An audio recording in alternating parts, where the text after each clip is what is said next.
Abu, Sekian.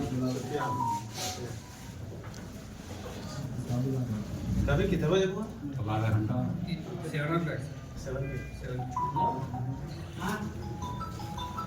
कोई बोला ना साहब किट्टू को मारने के बाद से आए थे। किट्टू डर के क्या करा, मेरे शॉप में घुस गया उन्हें, घुस के शटर डाल लिया उन्हें।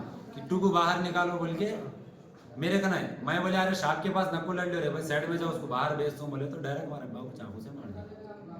गोपाल के पास चाकू रख लेगा था, गोपाल और आदर्श। कितने जना को मारे? मेरे को, हमारे अब्बा को, हमारे छोटे भाई। ఈ అలాల్ మండల్లో రాజీవ్ కాలనీ దగ్గర ఒక ఇన్సిడెంట్ జరిగింది. దాంట్లో గోపాల్ అనే వ్యక్తి కిట్టు ఇంకా ఒక కొడుకుతో ఇంతకుముందు పాత విషయాలు ఉన్నాయి. అంటే వాళ్ళ మధ్య కొన్ని ఇష్యూస్ ఉన్నాయి.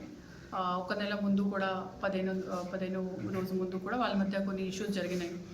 నిన్న గోపాల్ అండ్ అతనితో పాటు ఇంకా 6 మంది మొత్తం తాగి కండిషన్లో ఈ కిట్టుకి కొట్టారు. తర్వాత చేజ్ చేశారు, వాళ్ళకి ఫాలో చేశారు. ఈ కిట్టు పెరిగెత్తు ఒక బీఫ్ షాప్ అది షాప్ దగ్గర వచ్చారు. ఆ షాప్లో అతని ఫ్రెండ్ అబూ సోఫియా అని ఒకరే ఉన్నారు. అతనికి షెల్టర్ అడిగారు. మళ్ళీ షెల్టర్ అడిగితే మళ్ళీ గోపాల్ అండ్ 6 అదర్ మెంబర్స్ వచ్చి అక్కడ దాడి చేస్తే ఈ నూర్ మొహమ్మద్ ఖురేషీ ఫాదర్ ఆఫ్ అబూ సోఫియాన్ కూడా అక్కడికి వచ్చారు. మళ్ళీ అతను కూడా సిచ్యువేషన్ కొంచెం ఆపితే వాళ్ళకి పాసిఫై చేస్తే సడన్గా గోపాల్ అనే వ్యక్తి ఒక కత్తి తీసుకొని అబ్డామిన్ మీద స్టాబ్ చేశారు. ఆ టైంలో ఆదర్శ్ అయిన అతనికి నూర్ మొహమ్మద్ 2 చేతులు కూడా పట్టుకున్నారు. అండ్ మిగతా అందరూ కూడా ఈ ఎంత సీక్వెన్స్లో వాడికి సపోర్ట్ కూడా చేశారు.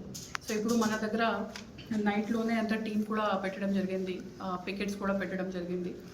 అండ్ A1 to A7, దాంట్లో A7 ఒక జువెనైల్ ఉన్నారు. అండ్ A1 అంటే మడ్డూర్ గోపాల్, అతను Khanjapur village native. A2 Adarsh, A3 Anil, A4 Praveen and A5 Krishna and A6 Prashanth Reddy అందరూ కూడా ఓవర్ నైట్ పట్టుకోవడం జరిగింది. ఇప్పుడు ఆ ఫ్యూనరల్ కూడా కన్సర్న్ వ్యక్తిది నూర్ మొహమ్మద్ ఖురేషీది కూడా పీస్ఫుల్లీ కంప్లీట్ చేయడం జరిగింది.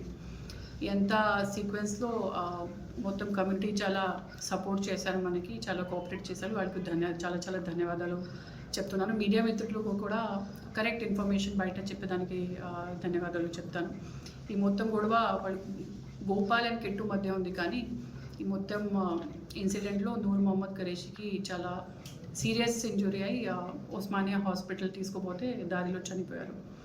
సో అట్లానే సంఘటనలకు సంబంధించి ఇప్పుడు కమ్యూనిటీ వాళ్ళతో కూడా ఇంటరాక్షన్ చేయడం జరిగింది. అక్కడ రాజీవ్ కాలనీలో కానీ ఇంద్రమ్మ కాలనీలో కానీ ఏమేమి ఇష్యూస్ ఉన్నాయి ఐడెంటిఫై కూడా చేయడం జరిగింది. ఇవచ్చి కొన్ని రోజులు క్రైమ్ కంట్రోల్ మీద, ఇంకా వాళ్ళు డ్రగ్స్ గురించి కూడా కంప్లైంట్స్ మనకి ఇస్తారు. వాళ్ళ మీద కూడా స్ట్రిక్ట్ యాక్షన్ తీసుకుంటాము.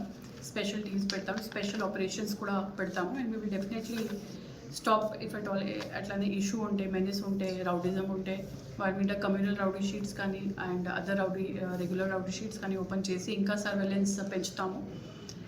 వన్స్ అగైన్ ఇది చాలా సీరియస్ మ్యాటర్. అట్లనే ఇష్యూస్ జరగకుండా ఈ అందరికీ కూడా స్ట్రిక్ట్ పనిష్మెంట్ రావాలి అంటే సరిగా ఇన్వెస్టిగేషన్ కూడా చేస్తాము. రిమాండ్ చేసి we will ensure that they remain in jail, they don't come out of jail. And ఎంత మొత్తం కమ్యూనిటీకు కానీ ప్రెస్ వాళ్ళకు కానీ ఈ సరిగా ఇన్ఫర్మేషన్ అందరికీ చెప్పడానికి ధన్యవాదాలు అండ్ కోఆపరేషన్కి ధన్యవాదాలు. మేడం, ఇప్పుడు గోపాల్కి కిట్టుకి ఇంత చంపుకునేంత గొడవ లేదు మేడం వాళ్ళకి? ఇప్పటివరకు ఇన్ఫర్మేషన్ ఏంటి అంటే ఒక అమ్మాయికి సంబంధించి వాళ్ళ ఇద్దరి మధ్య గొడవ ఉంది. ఇప్పుడు వెరిఫై చేస్తున్నాను, ఫర్దర్ ఇన్వెస్టిగేషన్ చేస్తున్నాను. ఇప్పుడు నిందితులు అదుపులోకి తీసుకున్నారా? ఏంటి నిందితులు ఈ రోజుని వాళ్ళందరికీ రిమాండ్ చేస్తాం. చంపేంత వరకు ఎందుకు కక్షలు ఉన్నాయి మేడం వాళ్ళకి? ఏమున్నాయి? లేదా చెప్పేసారు మేడం.